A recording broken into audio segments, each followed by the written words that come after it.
J'entends souvent parler des familles les plus puissantes du monde. On connaît en France la famille Bettencourt, en Amérique on a les Rockefeller ou encore la famille Al Saoud en Arabie Saoudite. Je connais la plupart de ces familles. Mais qu'en est-il des familles les plus puissantes du continent africain? Car oui, il y a en Afrique des familles immensément riches et très influentes, dont tu ne connais peut-être pas l'existence ou encore même l'histoire. Pour pallier à ce manque, je vais t'expliquer comment ces familles ont réussi à construire des business valant des milliards et des milliards d'euros. La première famille dont je voudrais te parler aujourd'hui est la famille Dos Santos en Angola. Cette famille a littéralement réussi à prendre le contrôle du pays en alliant le pouvoir et l'argent. Plus clairement dit, en alliant la politique et le business. Un cocktail très puissant qui a déjà fait ses preuves.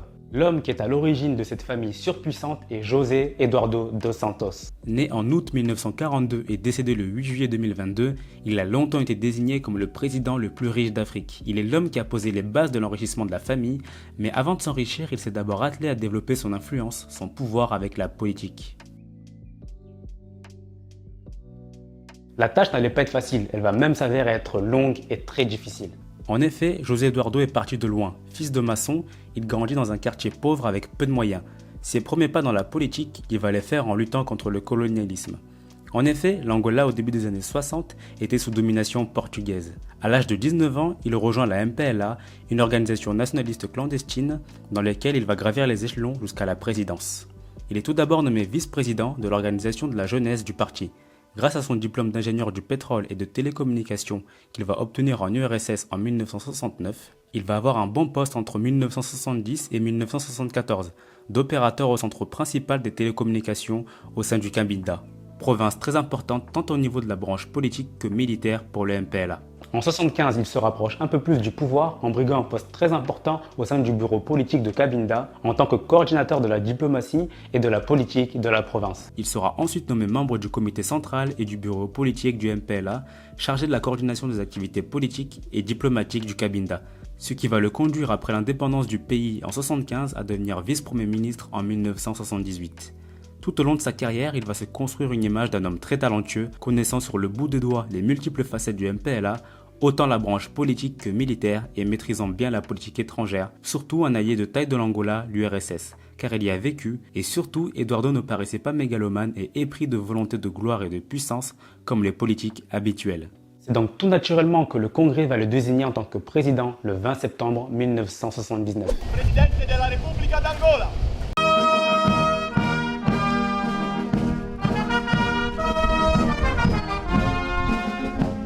Maintenant qu'Eduardo a réussi la première étape après 18 ans passés au service du parti, attachons-nous maintenant à comprendre comment il a réussi à construire un énorme empire familial. Il s'avère qu'Eduardo avait une position plutôt confortable pour monter son empire, car il a passé 38 ans au pouvoir, lui laissant assez de temps pour mettre à des postes clés les membres de sa famille, dans les plus grandes institutions et entreprises du pays. Les banques, les médias, la finance, les matières premières, les diamants avec l'entreprise N'Djamena et surtout le cheval de course du pays, Sonangol, l'entreprise de pétrole qui est le moteur de la croissance économique du pays, l'Angola va enregistrer un taux de croissance à 2 chiffres, supérieur à 10% pendant plusieurs années. Autant te dire que les bénéfices que la famille a récoltés sont énormes et équivaut à des milliards. Pour information, l'Angola est le premier producteur de pétrole d'Afrique subsaharienne devant le Nigeria. Et la personne qui représente le plus le pouvoir dans la famille est la première fille Isabel dos Santos. Le père a mis à la tête de la compagnie pétrolière sa propre fille Isabel en 2016, figure principale de la famille actuellement.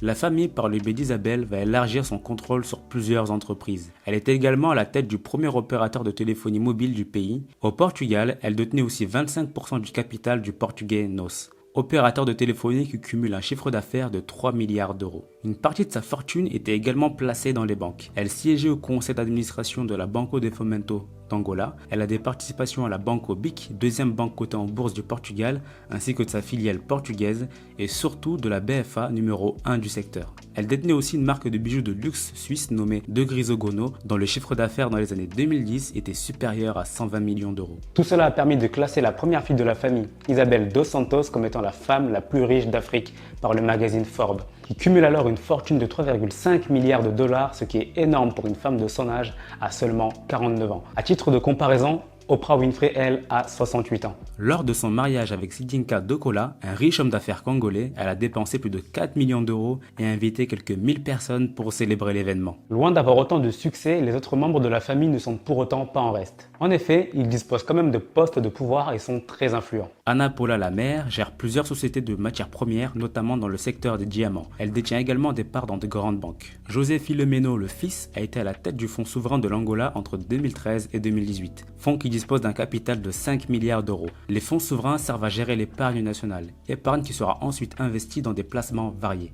Autant te dire que c'est un poste clé pour le clan Dos Santos. La deuxième fille, Chizé, a aussi contrôlé l'une des principales agences de publicité du pays et a également été députée. On comprend aisément que la famille a fait en sorte d'avoir la main mise sur les principaux postes de pouvoir du pays. Les médias, les banques et le principal moteur économique du pays, la société pétrolière Sonangol, qui représente alors 40% du PIB du pays. Tout cela a permis à la famille d'être l'une des plus puissantes du continent africain. En 2020, un grand scandale financier et politique ayant vu le jour grâce au Luanda Leaks a donné un coup d'arrêt à cet empire familial. Des milliards d'euros sont réclamés au titre de blanchiment d'argent, de détournement de fonds publics, notamment à la Sonangol, et aussi en vertu de fraude fiscale. Pour info, cette chaîne, c'est Nanema. Elle a pour but de promouvoir l'Afrique et la communauté noire. Si cette thématique t'intéresse, je te propose de t'abonner et d'activer la cloche, car toutes les semaines, je poste de nouvelles vidéos. Utilisant les mêmes procédés que la famille Dos Santos, la famille Kenyatta a d'abord fait ses armes dans la politique. En effet, c'est le père Jomo Kenyatta qui est né en 1894 qui va enclencher le pas